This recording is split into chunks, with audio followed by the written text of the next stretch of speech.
Surrender to Joy, From Suicide to Serenity. It's based on the principles of A Course in Miracles. And what A Course in Miracles states in its preface is nothing real can be threatened, nothing unreal exists, herein lies the peace of God. And what that means is the only thing that's real is the love.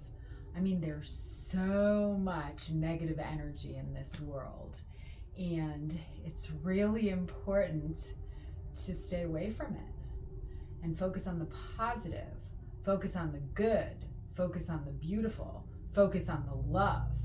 Because when we're tapped into that God-centered energy, when we're plugged in to our God socket, there's nothing that we can't do.